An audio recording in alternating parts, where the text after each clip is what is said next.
Hello dear students, कैसे हैं सब। आई होप सब बहुत अच्छे होंगे।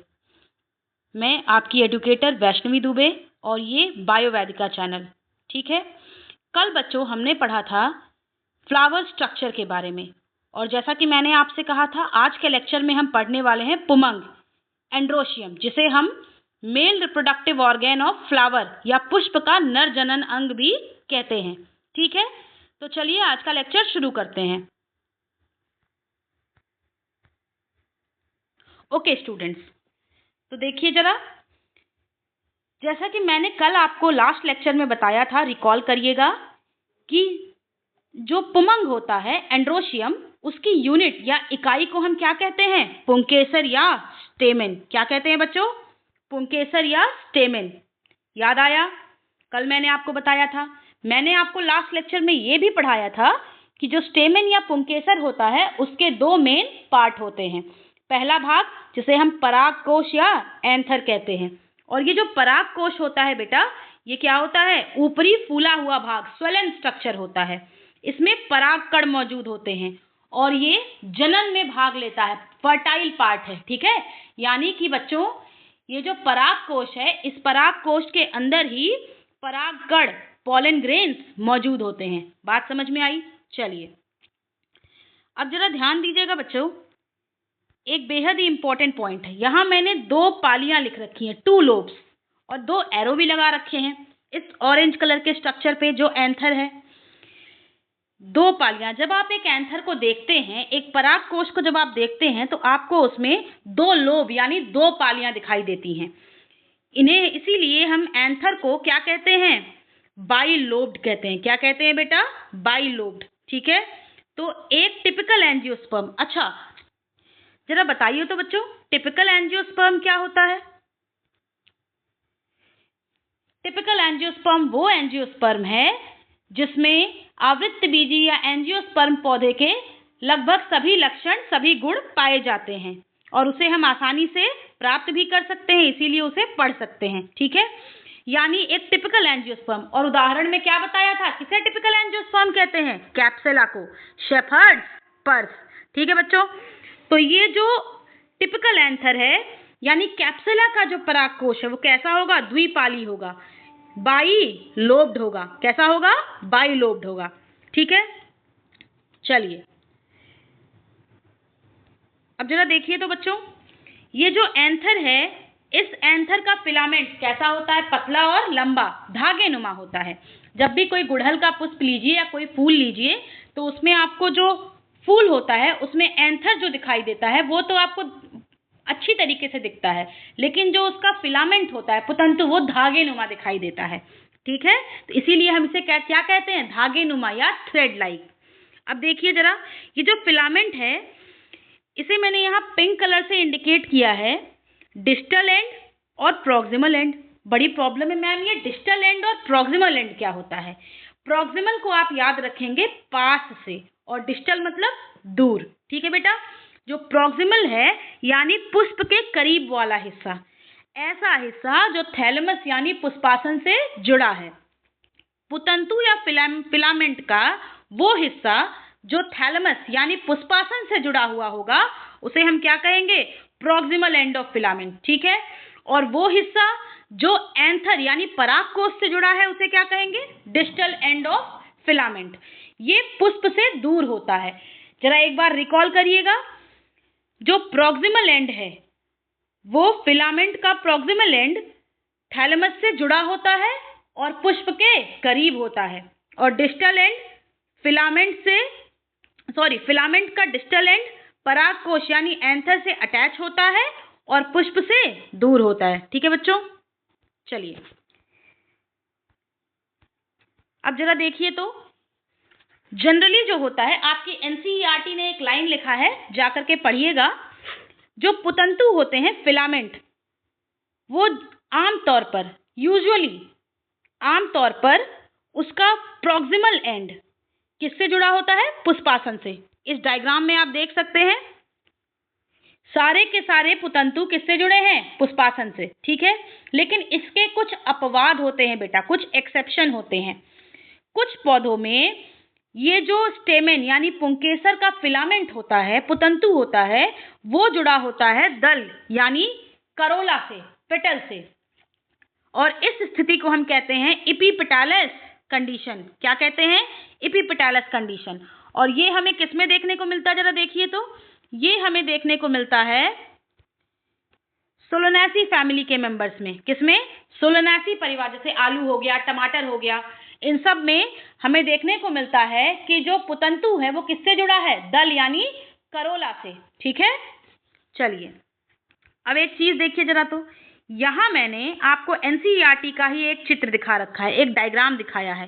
पहला डायग्राम तो स्टेमेन का है, हम सब जानते हैं स्टेमेन में एंथर और फिलामेंट होता है। ठीक है, अच्छा अगर आप इस एंथर को इसकी लंबाई के परपेंडिकुलर 90 डिग्री पे काट देंगे, जैसे कि मान लीजिए कोई भी वस्तु है, ये इसकी लंबाई है, ठीक है, और आप इसके 90 डिग्री पे अगर इसे कट कर देंगे, काट देंगे, तो ये क्या मिलेगा? इसे हम क्या कहेंगे? Transverse section. क्या कहेंगे बेटा? टीएस, ट्रांसवर्स सेक्शन, अनुप्रस्थ काट। तो यहाँ पर आपको एंथर का यानी पराग कोश का एक अनुप्रस्थ काट दिखाया गया है, वो भी 3D में दिखाया गया है। ठीक है, ताकि आपको समझ में आए कि पोलन ग्रेन्स रहते कैसे हैं पराग कोश के अंदर, पराग कोश होता कैसा है, आपको एक इमेज मिल सके, एक आइडिया लग सके, इसलिए एनसीईआरटी का ये डायग्राम वेरी वेरी इंपॉर्टेंट है। ठीक है, चलिए आगे बढ़ते हैं। अब नेक्स्ट स्लाइड है पराग कोश की संरचना, स्ट्रक्चर ऑफ एंथर, और लघु बीजाणुधानी की संरचना, स्ट्रक्चर ऑफ माइक्रोस्पोरेंजियम। ये वेरी इंपॉर्टेंट टॉपिक है बच्चों, ध्यान दीजिएगा। ठीक है, वेरी वेरी इंपॉर्टेंट टॉपिक, कई बार इससे क्वेश्चंस आए हुए हैं। चलिए पढ़ते हैं। अब देखिए जरा, यहाँ इस स्लाइड में मैंने आपसे अभी अभी क्या कहा? मान लीजिए ये एक एंथर है, ठीक है, और ये क्या है बेटा? इसकी लंबाई है ना, ये इसकी लंबाई है। अगर मैं इसे इसकी लंबाई के 90 डिग्री यानी 90 डिग्री इस पे कट कर दूं, परपेंडिकुलर काट दूं कोई भी चीज, ये इसकी लंबाई, और मैं इसे इसके परपेंडिकुलर लंबवत यानी 90 डिग्री पे कट कर दूं, तो क्या मिल जाएगा मुझे? इसका ट्रांसवर्स सेक्शन। और वही ट्रांसवर्स सेक्शन हमें यहाँ पर दिखाई दे रहा है। ठीक है, देखिए बेटा, एंथर या पुंकेसर का पराग कोश, ये जो होता है, इस पराग कोश की जो अनुप्रस्थ काट होती है, जब उसे हम देखेंगे तो हमें पता क्या चलता है कि पराग कोश टेट्रागोनल है, यानी 4 साइड्स हैं इसके। देखिए, एक साइड ये, दूसरा साइड ये, तीसरा साइड और ये चौथा साइड। ठीक है, इसके 4 साइड हैं। ठीक है बच्चों, चलिए अच्छा, यहाँ आपको कुछ संरचनाएं दिखाई दे रही होंगी, जैसे कि यहाँ गोल गोल संरचनाएं बीच में हैं। इन्हीं गोल गोल रेड लाइन की संरचनाएं, देखिए मैं आपको इंडिकेट कर देती हूँ, ये वाली संरचना, ये वाली, ये जो संरचनाएं हैं, इन्हीं संरचनाओं, इन्हीं स्ट्रक्चर्स को हम कहते हैं माइक्रोस्पोरेंजियम। क्या कहते हैं? माइक्रोस्पोरेंजियम, या इन्हीं को हम कहते हैं लघु बीजाणुधानी। क्या कहेंगे? लघु बीजाणुधानी या माइक्रोस्पोरेंजियम। ठीक है बच्चों, अब ये माइक्रोस्पोरेंजियम या लघु बीजाणुधानी तब कहे जाते हैं जब एंथर यानी पराग कोश क्या होता है? यंग होता है, बच्चा होता है, और जैसे जैसे परिपक्व होता जाता है, वैसे वैसे ये माइक्रोस्पोरेंजियम किस में बदल जाते हैं? पोलन सैक में बदल जाते हैं। किस में बदल जाते हैं? पोलन सैक या परागधानी में बदल जाते हैं। ठीक है, और इन्हीं पोलन सैक को बच्चों हम नाम देते हैं थीका। क्या नाम देते हैं? थीका। ठीक है, अच्छा, मैंने आपसे कहा जब एंथर छोटा होता है, यानी जब एंथर बच्चा होता है, पराग कोश जब अपरिपक्व होता है, इमैच्योर होता है। क्या होता है? इमैच्योर, अपरिपक्व होता है, तब बच्चों हम इसके अंदर मौजूद इस संरचना को कहते हैं लघु बीजाणुधानी या माइक्रोस्पोरेंजियम। और जब वो परिपक्व हो जाता है पराग कोश, तो उसके अंदर मौजूद संरचना को हम क्या कहते हैं बेटा? परागधानी या पोलन सैक। और इसी पोलन सैक को हम थीका भी कहते हैं। आपकी एनसीईआरटी ने एक शब्द लिखा है, जो आपके पराग कोश होते हैं वो परागकोश द्विपाली होते हैं और हर पाली में 2 कोष्ठ यानी 2 चैम्बर होते हैं, 2 थीका होते हैं यानी 2 पॉलन सैक होते हैं। देखिए जरा, एक लोब आपको एक पाली ये दिखाई दे रही है, दूसरी पाली ये दिखाई दे रही है और दोनों पाली में एक थीका ये, दूसरी थीका ये, यहाँ भी एक थीका ये, दूसरी थीका ये।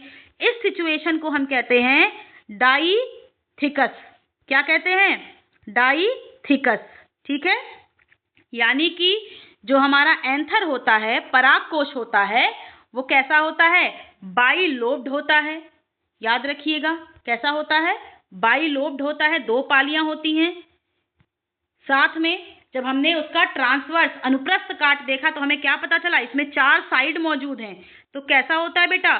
टेट्रागोनल होता है, यानी 4 साइड मौजूद है तो टेट्रागोनल होगा। ठीक है, तीसरी चीज हमें क्या पता चली कि डाईथिकस होता है। क्या होता है? डाईथिकस। हर पाली में 2 थीका यानी 2 पॉलन सैक यानी कि 2 परागधानी मौजूद होते हैं, या आप कह सकते हैं 2 माइक्रोस्पोरेंजिया मौजूद होते हैं। तो इसे हम क्या कहेंगे? डाईथिकस। क्या कहेंगे बच्चों? डाईथिकस। ठीक है, अच्छा देखिए, अब क्योंकि ये जनन अंग है तो इसमें युग्मक बनने चाहिए और युग्मक बनाने के लिए हमें क्या चाहिए? माइक्रोस्पोर, लघु बीजाणु। इसी माइक्रोस्पोरेंजिया या लघु बीजाणु धानी के अंदर ही क्या बनते हैं? माइक्रोस्पोर्स या लघु बीजाणु बनते हैं। जब एंथर इमेच्योर या अपरिपक्व होता है तब हम इन्हें क्या कहते हैं? माइक्रोस्पोर या लघु बीजाणु। और जैसे जैसे एंथर बड़ा होता है वैसे वैसे ये लघु बीजाणु भी क्या करते हैं? डेवलप हो जाते हैं। किसमें? परागकण या पॉलन ग्रेन्स में। जो पीले पीले पाउडर जैसी संरचना हमें दिखाई देती है, बिल्कुल पाउडर, पीले पाउडर जैसा दिखाई देता है परागकण, अगर आप ध्यान से उसे देखें तो। ठीक है, तो उसे हम क्या कहेंगे? Pollen grain. चलिए एक बार रिकॉल करते हैं इसे।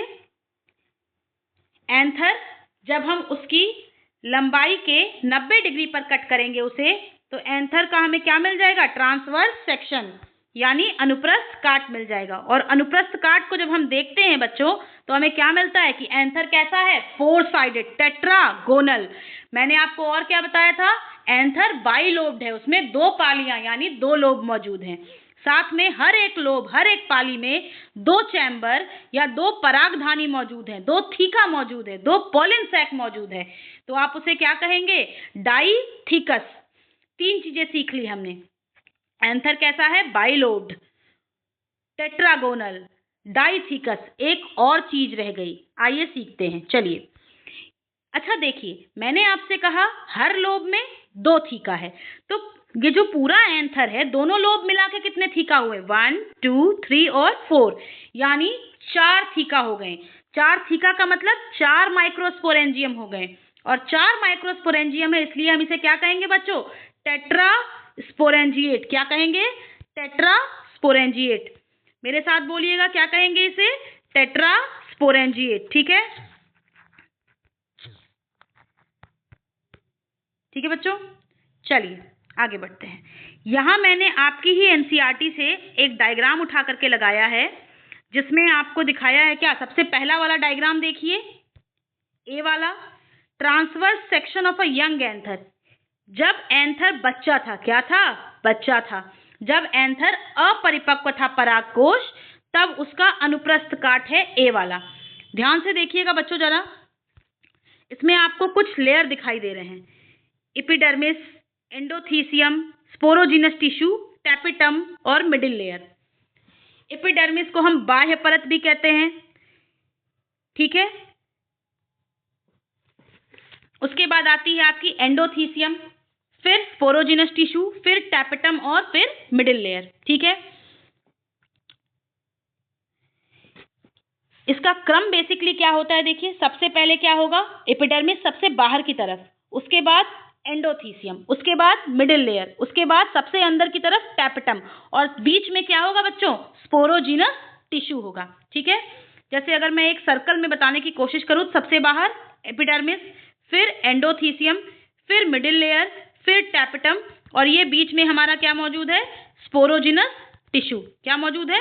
Sporogenous tissue. ठीक है, चलिए, फिर यहाँ पर आपको एक माइक्रोस्पोरेंजियम, लघु बीजाणुधानी माइक्रोस्पोरेंजियम, अभी हमने पढ़ा था ना, माइक्रोस्पोरेंजियम को हम क्या कह रहे थे, लघु बीजाणुधानी, उसका एक डिटेल डायग्राम दिखाया हुआ है, यानी कोशिकाओं को दर्शाया गया है। देखिए यहाँ आपको एपिडर्मिस दिखाई दे रही है, ठीक है। ये एपिडर्मिस बेटा सिंगल सेल होती है, एक कोशिकीय होती है। देखिए एक ही कोशिकाएं दिखाई दे रही हैं आपको, एक ही लेयर दिखाई दे रही है, सिर्फ एक परत है इसमें, है ना। एंडोथीसियम, एंडोथीसियम में भी सिर्फ क्या होता है, सिंगल सेल्ड, एक ही परत मौजूद होती है, सिंगल लेयर होता है सेल का, कोशिकाओं की एक अकेली परत होती है। मिडिल लेयर, मिडिल लेयर में बेटा आपको 2 से 3 लेयर्स देखने को मिलती है, 2 से 3 कोशिकाओं, 3 लेयर, 3 परत देखने को मिलती है कोशिकाओं की।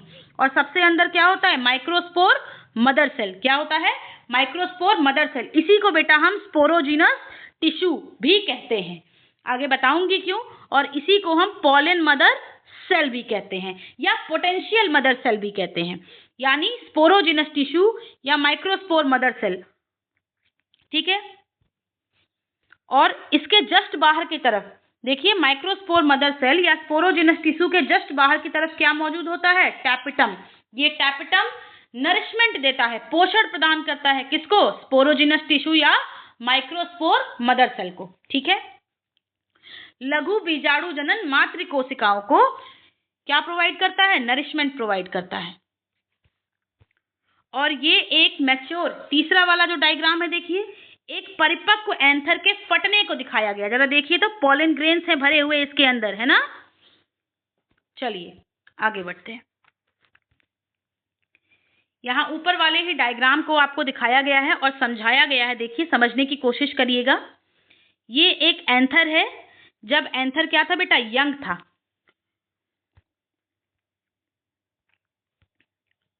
और धीरे धीरे मैच्योर होता है, तो इस एंथर में 4 वॉल लेयर होते हैं, अलग अलग दीवारें होती हैं। मैंने आपको बताया सबसे बाहर की तरफ बाह्य परत या एपिडर्मिस मौजूद होता है, ठीक है। क्या मौजूद होता है, एपिडर्मिस, सिंगल सेल्ड होता है, एक कोशिकीय परत होती है, बाह्य परत एपिडर्मिस एक कोशिकीय या सिंगल सेल्ड होती है।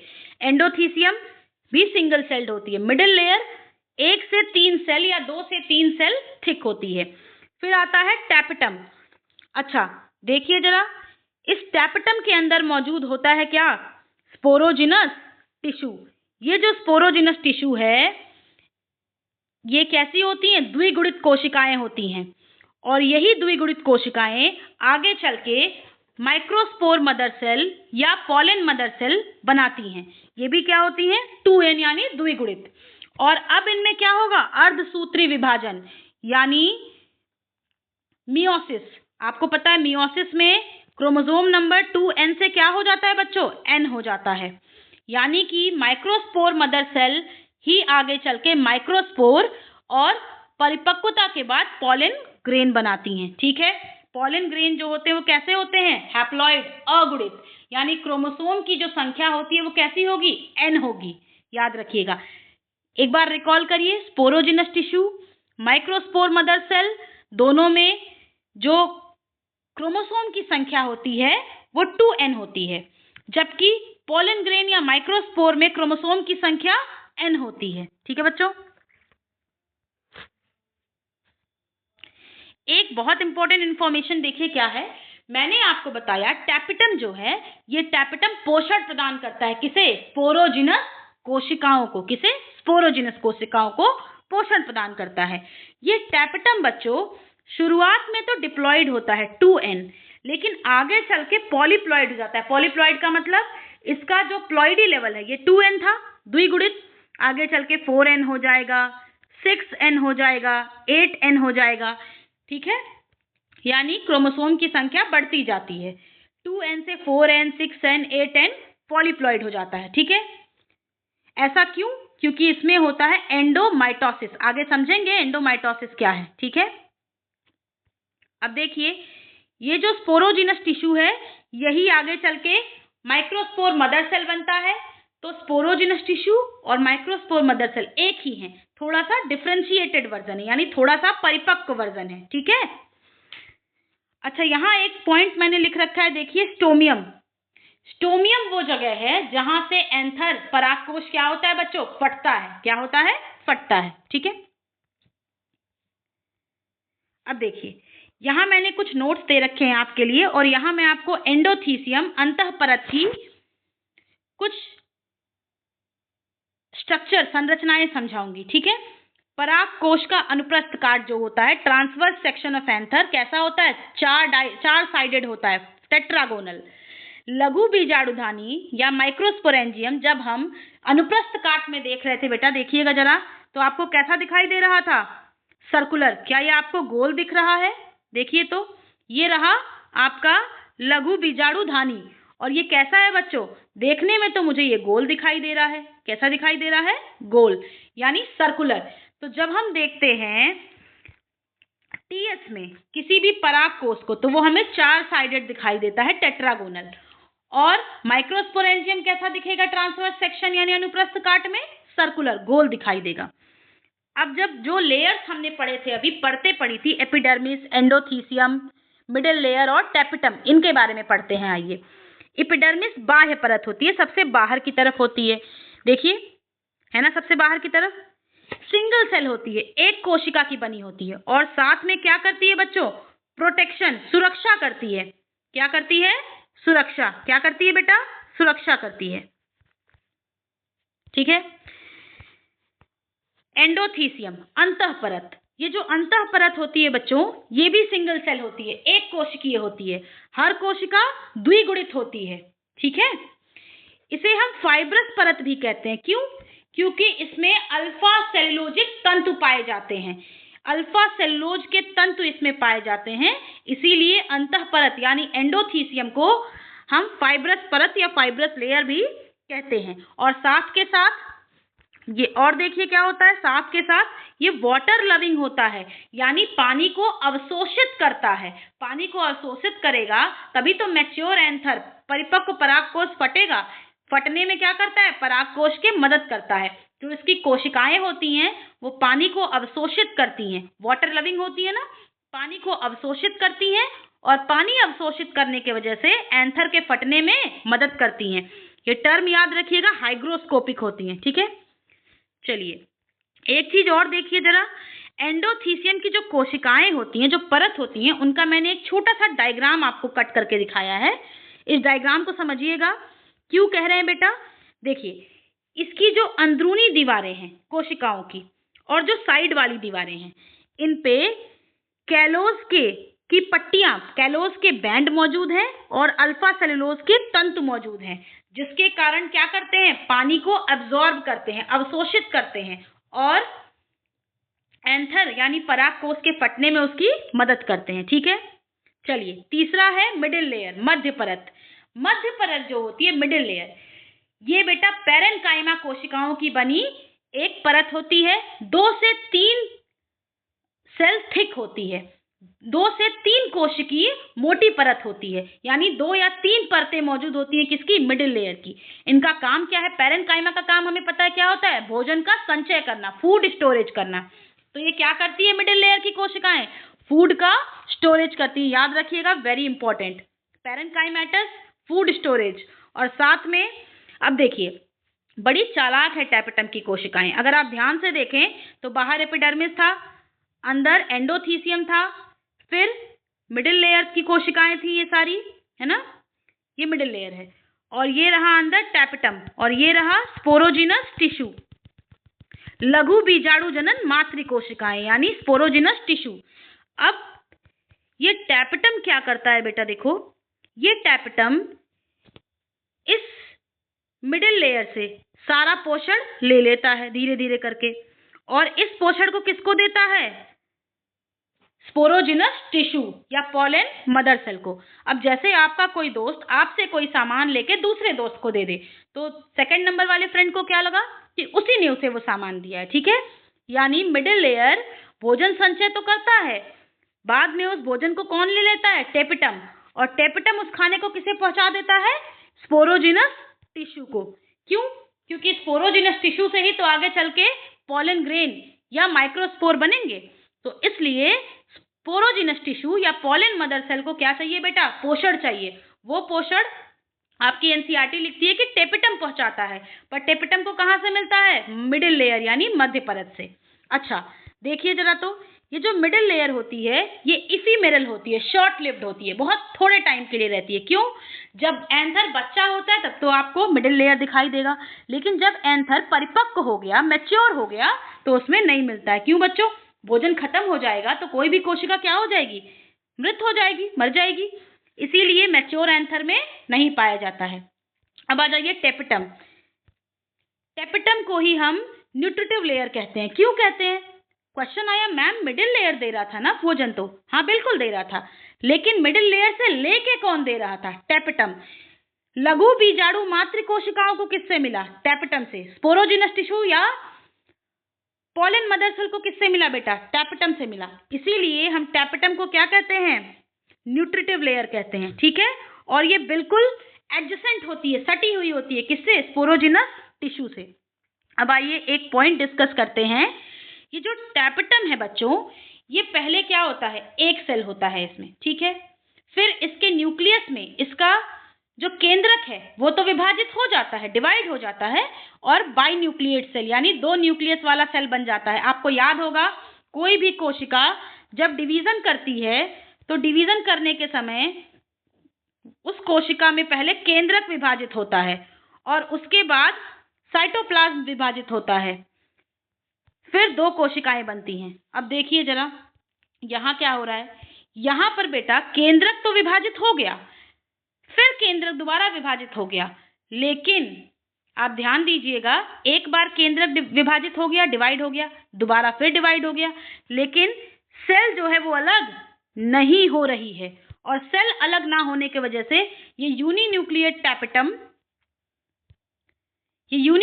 टैपेटम पहले बाई न्यूक्लिएट, दो न्यूक्लियस वाला बनता। यूनि मतलब एक न्यूक्लियस वाला टेपिटम की कोशिका पहले दो न्यूक्लियस वाले टेपिटम की कोशिका बनती है, फिर केंद्रक विभाजन होता है और फिर कई न्यूक्लियस वाली टेपिटम की कोशिका बन जाती है, मल्टी न्यूक्लियर सेल बन जाती है। ठीक है, इसीलिए हमने कहा था, आपको आगे याद होगा, अभी इसी लेक्चर में मैंने पहले आपको बताया है कि पहले क्या होता है, शुरुआत में तो टैपेटम डिप्लॉइड यानी द्विगुणित होता है, ठीक है, लेकिन बाद में कैसा हो जाता है, 4n 6n 8n ऐसे होता चला जाता है। ठीक है, बात समझ में आई? क्यों?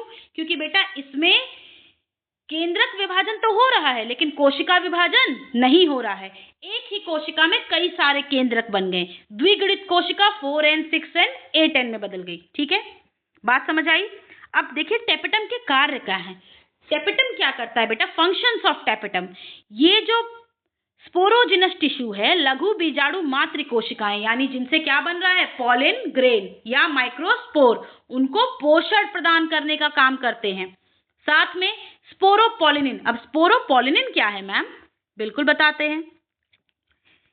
देखिए बेटा, ये जो पॉलन ग्रेन बनते हैं ना, इनके बाहर एक टफ पदार्थ होता है, एक बड़ा ही टफ और रेजिस्टेंट पदार्थ होता है। ऐसा पदार्थ कि चाहे आंधी आए, तूफान आए, पानी बरसे, कुछ भी हो जाए, ये पदार्थ खराब नहीं होता है। और ये पदार्थ किसका बना होता है? स्पोरोपोलिनिन का। ठीक है, आपकी एनसीईआरटी लिखती है कि सबसे अधिक रेजिस्टेंट मटेरियल जो है वो क्या है? स्पोरोपोलिनिन है। ठीक है, अच्छा, अगर आपसे कहे कोई एग्जाइम जो होती है पॉलन ग्रेन की, परागकण की जो बाहरी परत होती है वो किसकी बनी होती है? इसी स्पोरोपोलिनिन की बनी होती है। ठीक है, इसी स्पोरोपोलिनिन की बनी होती है। साथ के साथ ये स्पोरोपोलिनिन क्या करता है? पॉलन ग्रेन यानी परागकण को सुरक्षा प्रदान करता है। आप देखिए कुछ ऐसे पौधे होते हैं जिनके पॉलन ग्रेन परागकण हवा के माध्यम से अगले वर्तिकाग्र तक पहुंचते हैं। ठीक है, उस दूरी में उसे हवा, पानी, हर चीज के प्रेशर, हर चीज की परेशानियों से उसकी सुरक्षा करने के लिए स्पोरोपोलिनिन बहुत जरूरी होता है। तो क्या करता है? परागकण की सुरक्षा भी करता है। कौन? स्पोरोपोलिनिन। ठीक है, अब ये जो टैपेटम है बच्चों, ये एंजाइम और हार्मोन का भी सिक्रीशन करता है, उन्हें भी स्रावित करता है। देखिए एंजाइम जो है, कौन सा एंजाइम? कैलेज। अभी बताते हैं कैलेज का काम क्या है, परेशान ना होइएगा। चलिए देखिए, मैंने आपसे कहा जो स्पोरोजिनस टिश्यू है, इसी स्पोरोजिनस टिश्यू को बेटा हम पॉलन मदर सेल या पोटेंशियल मदर सेल कहते हैं। लघु बीजाणु मातृ कोशिकाएं। लघु बीजाणु मातृ कोशिकाएं क्यों? ऐसी कोशिकाएं, ऐसी मदर सेल, मातृ मतलब मदर सेल, ऐसी मदर सेल जो पॉलन ग्रेन या लघु बीजाणु या माइक्रोस्पोर के बनने में मदद कर रही हैं या उन्हें बना रही हैं। मदद नहीं कहेंगे, बना रही हैं, ठीक है। ऐसी कोशिकाएं जो पॉलन ग्रेन्स को बना रही हैं। अच्छा, पॉलन ग्रेन्स को बना सकती है, इसीलिए हम इन्हें पॉलन मदर सेल कहते हैं, ठीक है। मातृ कोशिकाएं, लघु बीजाणु मातृ कोशिकाएं, इन्हें ही हम माइक्रोस्पोर मदर सेल भी कहते हैं। क्यों बच्चों? मैंने आपको बताया था माइक्रोस्पोर ही आगे चल के पॉलन ग्रेन बनाते हैं, है ना। और माइक्रोस्पोर बन कहां से रहे थे? माइक्रोस्पोर बन रहे थे माइक्रोस्पोर मदर सेल या फिर स्पोरोजिनस टिश्यू से, ठीक है। अच्छा, इसी माइक्रोस्पोर मदर सेल को हम पॉलन मदर सेल भी कहते हैं या पोटेंशियल मदर सेल भी कहते हैं। क्यों? क्योंकि इसके अंदर माइक्रोस्पोर यानी लघु बीजाणु पॉलन ग्रेन बनाने की क्षमता है, इसीलिए इसे पोटेंशियल मदर सेल कहते हैं। और मातृ कोशिकाएं हैं, इन्हीं से पॉलन ग्रेन्स बन रहे हैं, इसीलिए इन्हें हम माइक्रोस्पोर मदर सेल भी कहेंगे, ठीक है। और ये कैसी होती हैं? सभी कोशिकाएं द्विगुणित होती हैं बच्चों। कैसी होती हैं? द्विगुणित। याद रखिएगा, डिप्लॉयड होती हैं। 2n नंबर ऑफ गुणसूत्र या क्रोमोसोम मौजूद होते हैं, ठीक है।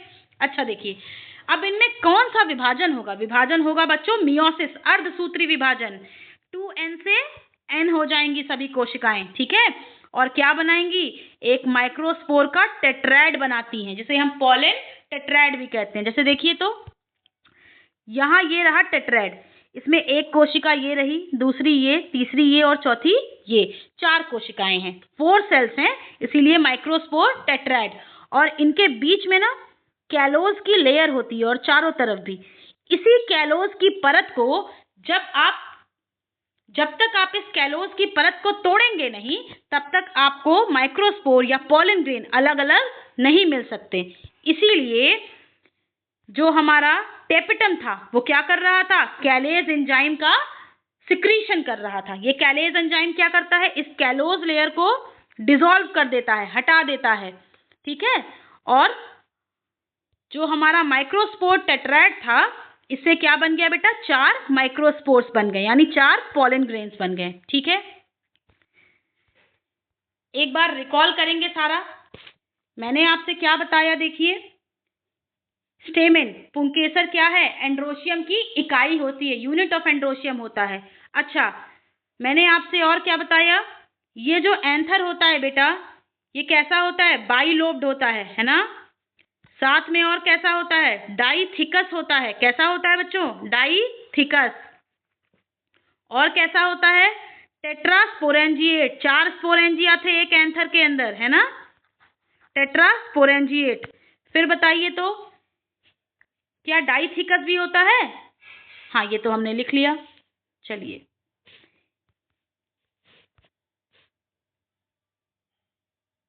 ये टेट्रागोनल होता है। क्या होता है बच्चों? टेट्रागोनल, 4 साइडेड होता है। यानी कि एक टिपिकल एंथर, एक प्रारूपी परागकोश, कैप्सुला का परागकोश बाइलोब्ड होता है, डाइथिकस होता है, टेट्रास्पोरेंजिएट होता है और टेट्रागोनल होता है। आई बात समझ में? चलिए, और क्या पढ़ लिया हमने? हमने पढ़ा कि जो एंथर होता है, जो परागकोश होता है, ये परागकोश में 4 परागकोश के अंदर जब हम इसे कट करते हैं बेटा, तो परागकोश हमें कैसा दिखता है? टेट्रागोनल। अच्छा, ये मान लीजिए मैंने बना दिया परागकोश, ठीक है। ये रहे माइक्रोस्पोरेंजिया, ठीक। और आपको पता है 4 लेयर्स मौजूद होंगी यहाँ पर। सबसे बाहर एपिडर्मिस, फिर एंडोथीसियम, फिर मिडिल लेयर, फिर टैपेटम और सबसे अंदर स्पोरोजिनस टिश्यू। यही स्पोरोजिनस टिश्यू को ही हम क्या कहते हैं? पॉलन मदर सेल या माइक्रोस्पोर मदर सेल। और ये क्या बनाती हैं? यही माइक्रोस्पोर मदर सेल आगे चल के माइक्रोस्पोर या पॉलन ग्रेन का निर्माण करती हैं। ये माइक्रोस्पोर मदर सेल बेटा द्विगुणित होती हैं, 2n होती हैं, और पॉलन ग्रेन n होते हैं। क्या होते हैं? n होते हैं। अच्छा, बीच में यहाँ एक कनेक्टिव मौजूद था, ये मैं आपको समझा दूं। आइए, यहाँ बीच में एक कनेक्टिव मौजूद है बच्चों, देखिएगा जरा ध्यान से। ये जो कनेक्टिव होता है, इस कनेक्टिव में वैस्कुलर बंडल, यानी जो पौधे को परागकोश में पराग कण के बनने के लिए इसे भोजन पानी चाहिए होगा, तो वो जो भोजन पानी पहुंचाने का काम होता है वो कौन करता है? कनेक्टिव।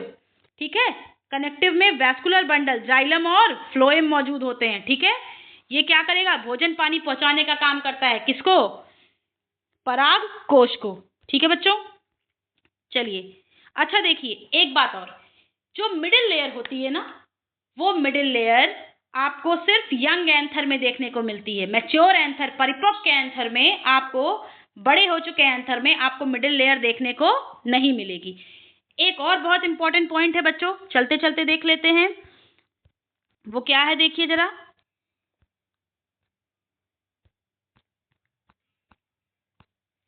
ये जो एंथर होता है ना बच्चों, ये एंथर लॉन्गिट्यूडनल यानी लंबवत फटता है।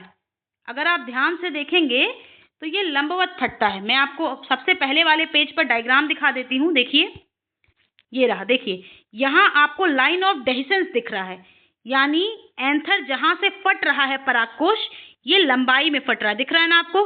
और ये क्या हो रहा है? पॉलन ग्रेन्स बाहर आ जा रहे हैं। ठीक है बच्चों, मैं आशा करती हूँ आपको ये लेक्चर समझ में आया होगा। कोई भी डाउट्स होंगे तो अगले लेक्चर में कमेंट जरूर करिएगा। ठीक है, और बताइएगा आपको ये लेक्चर कैसा लगा। नेक्स्ट लेक्चर में बच्चों हम पढ़ेंगे गाइनोसियम या जायांग, पुष्प का मादा जनन अंग।